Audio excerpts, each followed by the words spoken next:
Dear all, I am Sumitra, Associate Professor, Department of ECE, RMK Engineering College. In the last session, we discussed IC 723 voltage regulator in Unit 5 of linear integrated circuits. In this session, we will discuss about function generators, fiber optic IC and optocouplers of Unit 5 linear integrated circuits. First, we'll start with function generator. As the name implies, function generator is the one which generates the required waveforms, either triangular, square, sinusoidal, pulse and sawtooth waveform. It is available as IC, integrated chip, IC 8038. As you know, IC 555 is meant for timer, IC 723 voltage regulator, IC 741 is operational amplifier. In the same way, IC 8038, it is a function generator. It is available as 14-pin DIP package. So in using this IC, we can capable of generating triangular, square, sine, pulse and sawtooth waveforms. Sinusoidal, square and triangular waveform can be made simultaneously as a general output. Sawtooth and pulse waveform can be generated by doing some modifications in external resistors and capacitors. And here we have the option to control the parameters like frequency, duty cycle and distortion of these functions. So let's see the functional block diagram of function generator IC 8038. So in this you can see here 10. This implies the pin number 10. IC pin number 10 has been connected with the capacitor. So this capacitor plays a major role. The charging and discharging time of the capacitor only generates the waveform, right? So the capacitor has been connected with two current sources, current source 1 and current source 2. It also been connected with the comparators, comparator 1 and comparator 2. Where the output of the comparator is being connected with the flip-flop, the flip-flop output is connected to the buffers. Clear? So we have here two comparators, two current sources, flip-flop and buffers and sine converter. It is a general and oscillator circuit. So all the components that has been used here are familiar with components. So first we'll see the operation of the circuit. So once here you see the current source 1 is continuously on. It has been connected to the supply 6th pin. So it has been continuously on. And current source 2 is being controlled by the flip-flop. So flip-flop controls the states of current source 2. Whether it has been connected to the circuit or disconnected to the circuit through the switch. Right. So when the flip-flop is connected means the switch is in closed circuit, current source will be connected to the circuit. When the flip-flop is in off state, the current source releases from the circuit. So in this way, the current source 1 and 2 has been connected in the circuit. And two comparators. As you know, the comparator will have one reference voltage and the input voltage. The input voltage exceeds the reference state, then the comparator changes its state from either on to off. Same way, here the level of the comparator 1 is 2 by 3 VCC and comparator 2 is of 1 by 3 VCC. So at the initial condition, let me assume that flip-flop is in the state in which current source 2 is released from the circuit. So that is the switch is not connected. So in that case, as the current source 1 is continuously on, the capacitor starts charging towards your VCC. Once the voltage across the capacitor reaches the level of comparator 1, that is 2 by 3 VCC of comparator 1, then the comparator 1 changes its state. It triggers the flip-flop to change its states from off state to on state. So this current source 2 being connected to the circuit. Current source 1 has been designed with the current of level current of I. Current source 2 is set with the level current of 2I. Now the capacitor starts discharging towards the VCC, that is it decreases linearly with respect to time. Once the voltage across the capacitor reaches the level of comparator 2, that is 1 by 3 VCC, again the comparator 2 triggers the flip-flop. The flip-flop changes its state from on state to off state. So the cycle repeats again and again. Clear? Yes. So first the capacitor 1 is on. So that is current source 1 is on. So the capacitor starts charging towards the VCC. Once it reaches 2 by 3 VCC, comparator triggers the flip-flop. Then the flip-flop connect the current source 2 to the circuit. Then the capacitor starts discharging towards VCC. Once it reaches 1 by 3 of the VCC, comparator 2 triggers the flip-flop. So the flip-flop goes to off state. So the capacitor charges and discharges continuously, which gives you the triangular waveform, right? So the output of the capacitor is being directly connected to this second buffer. See here in the third pin we are getting the triangular waveform. The flip-flop state is what? On state and off state. So continuous on and off state gives you the square waveform. So the output of the flip-flop which is being connected to the buffer. So at pin number 9 we can able to get the square waveform. Triangular wave is connected to the sine converter. So the pin number 2 will be getting the sinusoidal waveform. So simultaneously we can able to obtain sinusoidal waveform, triangular waveform and square waveform. So here we can see the waveform. So the triangular waveform is nothing but waveform that has been obtained across the capacitor. Charging and discharging time of the capacitor gives you the triangular waveform. Once the triangular waveform fed into sinusoidal converter will gives you the sinusoidal waveform. The flip-flop output off state and on state, continuous off state and on state gives you the square waveform. The main important features of IC8038 are all the outputs are simultaneously available and the frequency range is 0.01 Hz to 500 kHz, low distortion in the output waveform and low frequency drifts to change in temperature and it's easy to use. As I said, it is a 14-pin IC. We have already seen 6th pin is V plus power supply, 11th pin is also power supply. When it is a single polarity, then the 6th pin will be connected to voltage, 11th pin will be connected to ground. Double polarity means, dual polarity means 6th pin is V plus, 11th pin is V minus. 10th pin we have already seen, timing capacitor has been connected. And the output, 3rd pin is triangular output, 2nd pin is sinusoidal output, 9th pin is your square wave output. And here the 1st pin and 12th pin is for sine wave adjust. By connecting the resistor, we can able to reduce the distortion that has been available in the sinusoidal waveform. And 4 and 5, as I earlier said, we can able to fix the frequency and duty cycle. So that is possible by using this pin number 4 and 5. By connecting the external resistor along with the timing capacitor connected at pin number 10, we can able to derive the required frequency as well as we can able to adjust the duty cycle. That's for 4 and 5. And 7 and 8 is not used in the circuit for generating the waveform. Usually the 7 and 8 is used for testing IC 8038. So we discussed all the pin numbers. So 1 and 11 is for sine wave adjust, that is to reduce the distortion in the sinusoidal waveform. 2 sinusoidal waveform output, 3 triangular waveform output. 4 and 5 is meant for adjusting the frequency and duty cycle by connecting the external resistor. 6th is for supply pin, 7 and 8 for to test the IC, 9 is square wave, 10th is timing capacitor, 11th either to ground or V minus, depends on single polarity or dual polarity power supply.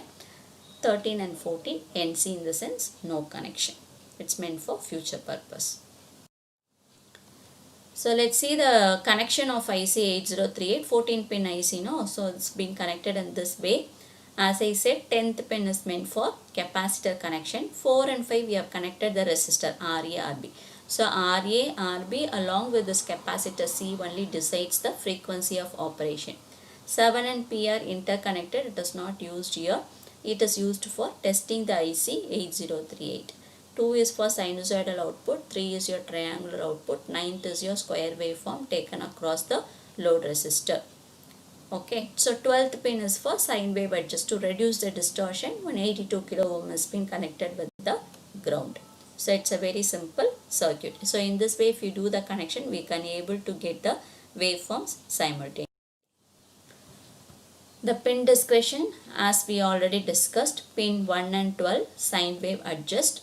Distortion in the sine wave output can be reduced by adjusting the 100 kilo ohm pot. There we have connected some 82 kilo ohms, right? Connected between pin 12 and 11 and between pin 1 and 6. Sine wave output is available at pin 2. Amplitude of the sine wave is 0.22. Pin 3 is triangular wave output. Triangular waveform is available at this pin. Amplitude of the triangular wave is 0.3 VCC.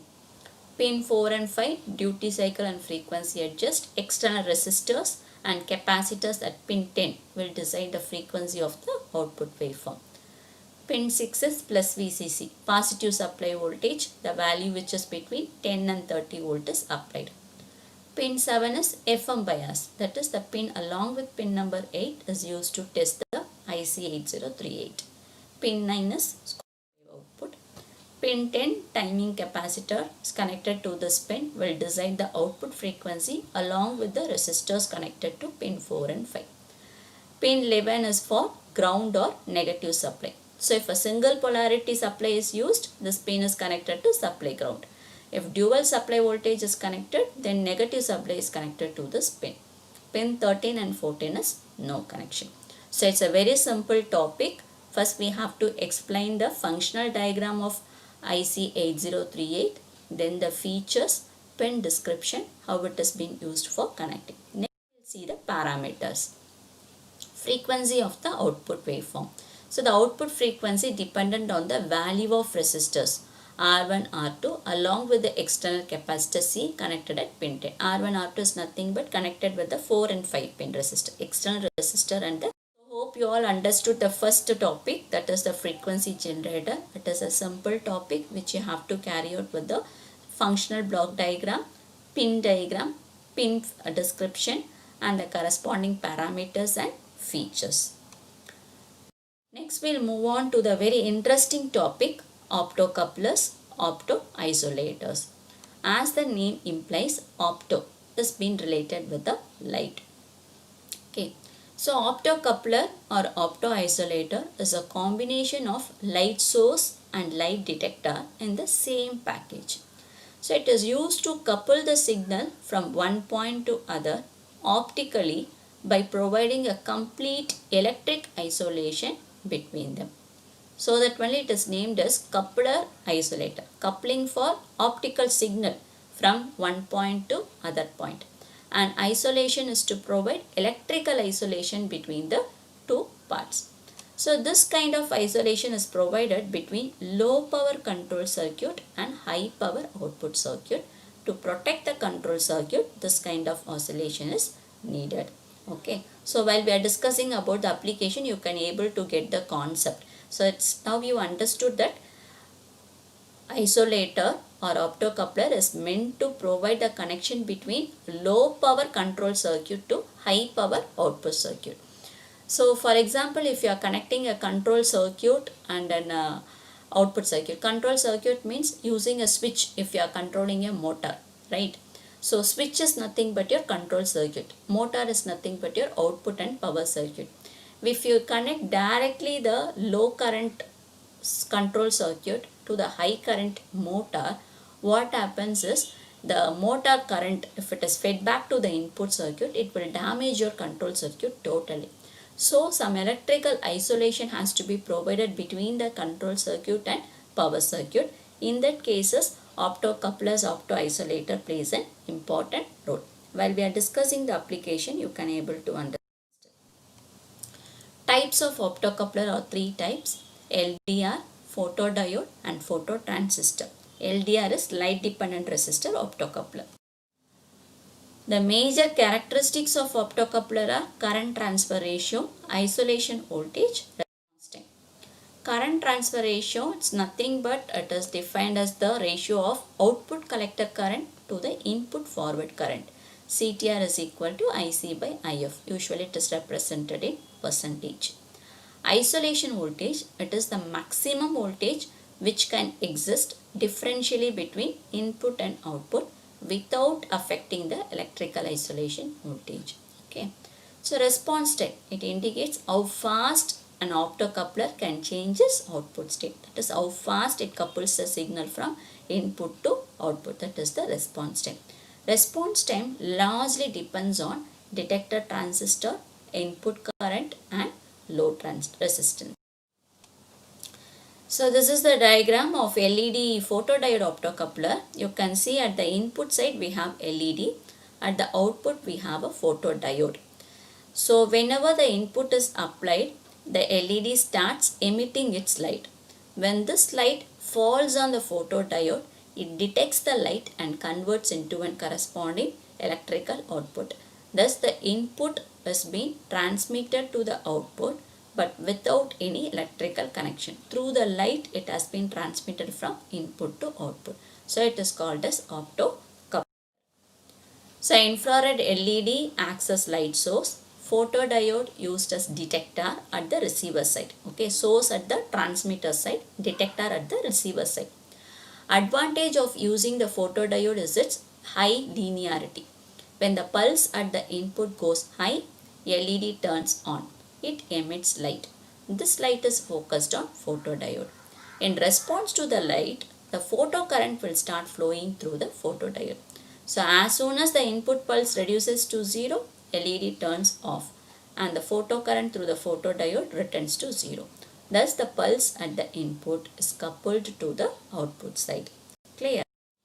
Same optocoupler can be constructed using phototransistor. In the previous case what we see? Photodiode. Here we will see phototransistor.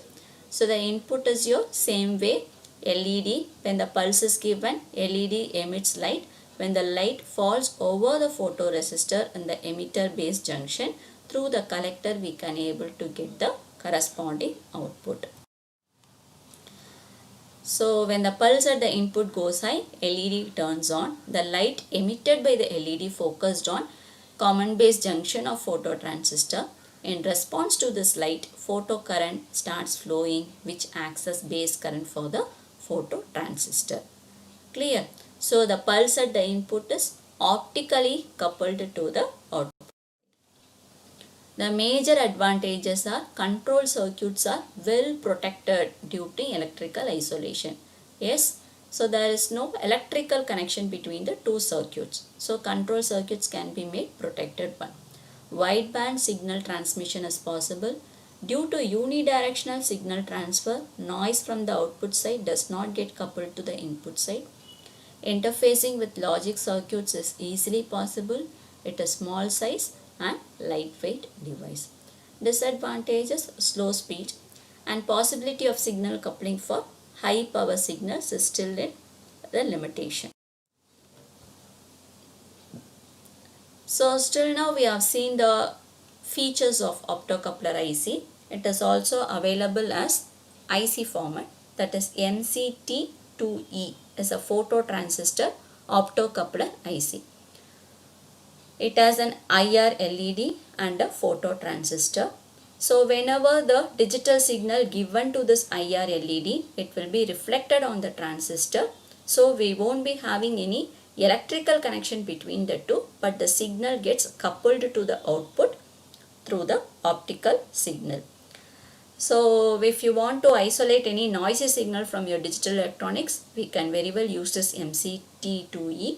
It is to provide optical isolation. You can try this as a mini project. So here I have given the MCT2E IC. It has 6-pin IC. First 2 pin has been connected with this LED and 654 has been used for connecting the phototransistor. Right? We can take the output from the collector. We'll feed the input through this 1 and 2. Third pin is your no connection. So see the circuit here. Here it shows the example simulation of this MCT2E.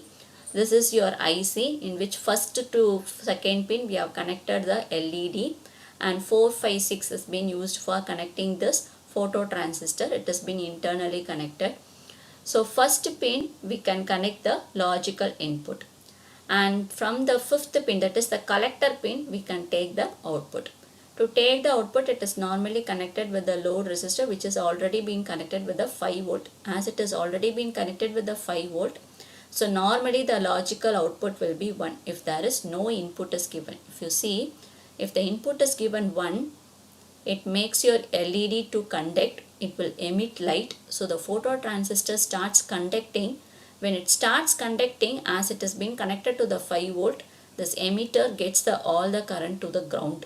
So we'll get the output as 0. You can see here when the logical input is 1, logical input is 1, here you see 0.